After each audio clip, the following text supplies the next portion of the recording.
Water അതോറിറ്റിയുടെ അനാസ്ഥയിൽ ദേശീയപാതയിൽ അപകടക്കുഴി. പറവൂർ പട്ടണം കവലയിൽ യുവാവ് രക്ഷപ്പെട്ടത് തലനാരിഴയ്ക്ക്. കുഴിയിൽ വീണ സ്കൂട്ടർ യാത്രികനായ യുവാവിന് പിന്നാലെ എത്തിയ ബസിന്റെ ഡ്രൈവർ സമയോചിതമായി ബ്രേക്ക് ചവിട്ടിയതിനാൽ ഒഴിവായത് വൻ ദുരന്തം.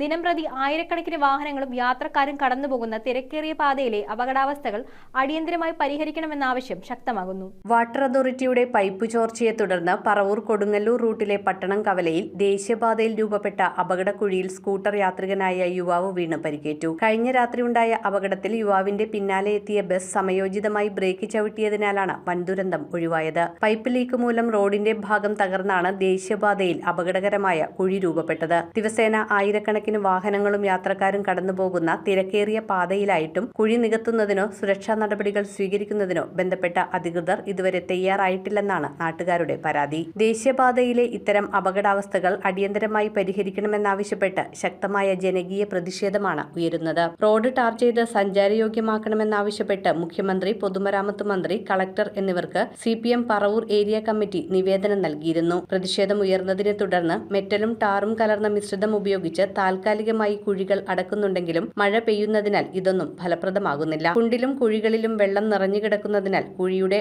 ആഴം തിരിച്ചറിയാനാകാതെ ഇരുചക്രവാഹനങ്ങളടക്കം ഇവിടെ നിരവധി വാഹനങ്ങളും അപകടത്തിൽപ്പെടുന്നുണ്ട്. ഇതുമൂലം സ്വകാര്യ ബസ്സുകളുടെ സമയം തെറ്റി സർവീസുകളും അവതാളത്തിലാകുന്നു. ദേശീയപാത നിർമ്മാണത്തിനുള്ള സാമഗ്രികളുമായി ടോറസ് ഉൾപ്പെടെയുള്ള നിരവധി വാഹനങ്ങൾ ഇതിലൂടെ കടന്നുപോകുന്നതും റോഡിന്റെ തകർച്ചയ്ക്ക് ആക്കം കൂട്ടുന്നുണ്ട്. News bureau, Paravur. Royal Kochi 15 വർഷമായി പള്ളുരുത്തിയിൽ പ്രവർത്തനം ആരംഭിച്ചിട്ട് എല്ലാ സർവീസുകൾക്കും 30 ഡേയ്സ് സർവീസ് വാറന്റി. സർവീസ് അടുത്തിരുന്ന് കാണാം. പഴയ ഫോൺ എക്സ്ചേഞ്ച് ചെയ്ത് തവണ വ്യവസ്ഥയിൽ പുതിയ മൊബൈൽ ഫോൺ സ്വന്തമാക്കാം. ഡോർ ഡെലിവറി സംവിധാനമുണ്ട്. റോയൽ കൊച്ചി.